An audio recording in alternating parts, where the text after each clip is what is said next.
Miss Bel Mariano and Donnie Pangilinan. Ganito pala pinaglaban ang isa't isa. Ang lahat ng yan. But before that, if you haven't subscribed yet to my YouTube channel, please don't forget to like, share, and subscribe at hit mo na rin ang notification bell for more showbiz updates. Of course, bago tayo magpatuloy sa ating updates for today's video, nais ko pong pasalamatan kayo for always watching and trusting this channel. Thank you so much sa inyong laging panonood at palagi ang pagsubaybay sa mga updates po natin. Let's watch this video. Ano pa? How to spot a red flag. Correct. Siyempre, ang tagal namin na work. Namiss namin yung parang yung comfort siguro of each other. Lalo na pag set, since alam na namin kung paano gumalaw yung isa't isa. May may certain may rhythm na po kami.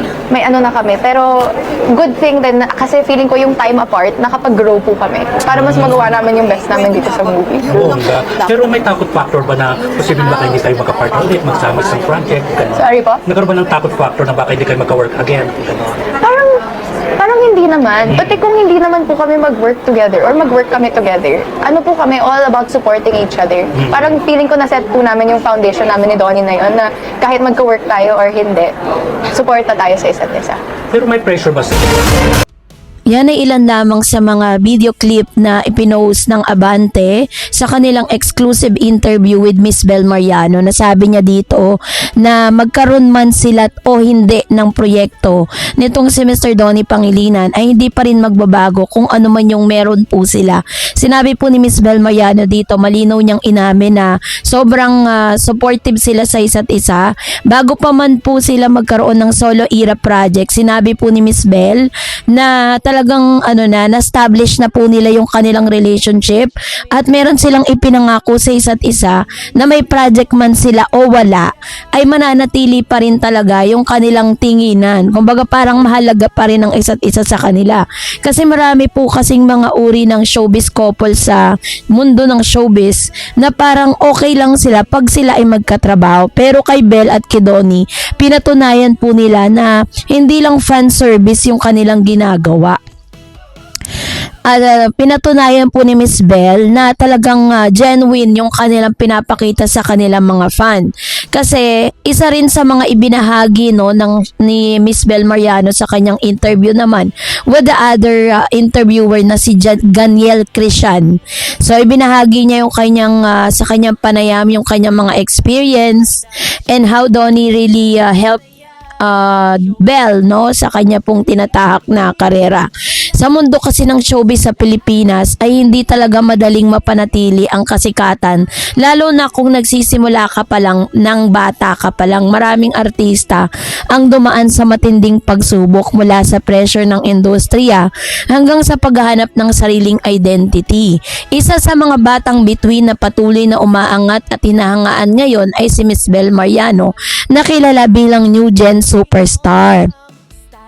Sa isang masinsinang panayam ng entertainment journalist na si Ganiel Christian, ibinahagi ni Bel ang kanyang karanasan sa paglaki sa showbiz, kung paano niya natutunang hanapin ang kanyang boses sa industriya at kung paano niya pinipilit na makilala ang kanyang sarili sa labas ng liwanag ng kamera.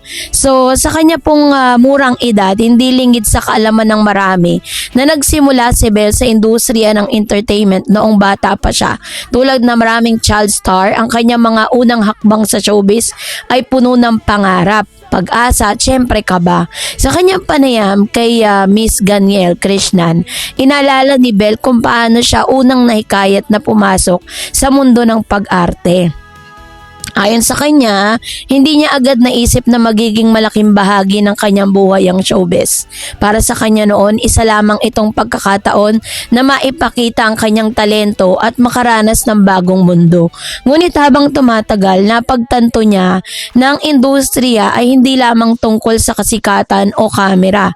Ito rin ay tungkol sa disiplina, sakripisyo at patuloy na paghubog sa sarili. Ibinahagi ni Bel na bilang batang artista, kailangan niyang matutong balansehin ang kanyang pag-aaral, personal na buhay at trabaho. Hindi ito naging madali dahil marami pagkakataon na kailangan niya magtrabaho habang ibang kaedad niya ay naglalaro o nagpapahinga lamang. Habang lumalaki kasi si Belle sa industriya, unti-unti rin niyang nararamdaman ang bigat, no, yung expectation mula sa publiko. Bilang isang artista na kilala at sinusubaybayan ng mga maraming fans, natural lang na may mga pressure na maging perpekto sa harap ng kamera. Sa kanyang panayam, inamin ni Belle na may mga pagkakataon na nahirapan siyang tanggapin yung mga kritisismo at opinyon ng ibang tao. Ang social media na dapat sana'y tulay para sa komunikasyon sa fans ay nagiging lugar din kung saan lumalabas ang mga negatibong komento. Gayunpaman, natutunan niya na wag siyang magpaapekto ng sobra ang kanyang pagkatao dahil sa mga to. Sabi ni Belle, mahalagang malaman ng isang artista kung sino siya bilang tao at hindi lamang bilang personalidad sa telebisyon o pelikula. So kung gusto niyo mapanood yung kanyang full interview, punta po kayo sa YouTube channel ni Miss Krishna. Doon talagang ang dami niyang mga learnings, ang dami niyang mga shinare, ang dami niyang mga experiences na talaga namang matututo po kayo kasi si Belle kasi once na siya po ay in-interview, ang dami mong maa-absorb sa kanya na talagang magagamit mo. Nakala mo napakatagal niya nang nabubuhay sa mundo. Ang dami niya ng mga experience na pwede nating magamit din, no, ng sarili.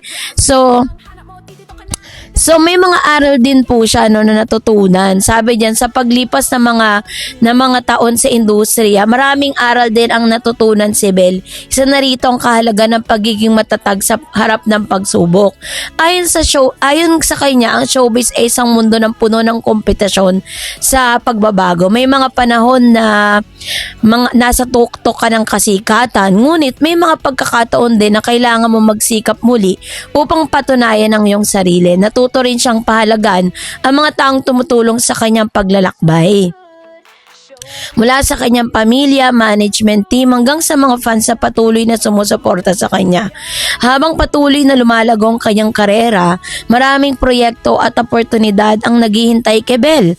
Sa kabila nito, sinabi niyang nais niyang manatiling grounded at patuloy na matuto pa sa bawat karanasan. Para sa kanya, pagiging new gen superstar ay hindi lamang titulo kundi isang responsibilidad. Nais niyang gamitin ang pagkakataong ito upang mas mapalawak ang kanyang kakayahan bilang artista at bilang individual. So dahil po dito, lagi niya pong hindi po nawawala sa kanyang mga interview at nababanggit ang isang Donnie Pangilinan. Kasi namin niya rin sa kanyang interview na ang dami ring naiambag ni Mr. Donnie Pangilinan sa kanya pong mga learnings, no? Kasi if you're going to watch those past interview of Mr. Donnie Pangilinan, you will see na talagang intelligent talaga tong couple na to, very makatas yung kanilang mga sinasabi, kumbaga masustansya yung kanilang mga sinasabi sa publiko. That's the reason why na talaga masasabi mong they are really an expensive couple sa showbiz because of their intelligence, no, yung kanilang napakagandang mga example na pinapakita sa publiko. And pinasalamatan niya rin ang ABS-CBN for bringing them or for giving them another chance to work with Mr. Donnie Pangilinan. At yun yung dapat nating abangan.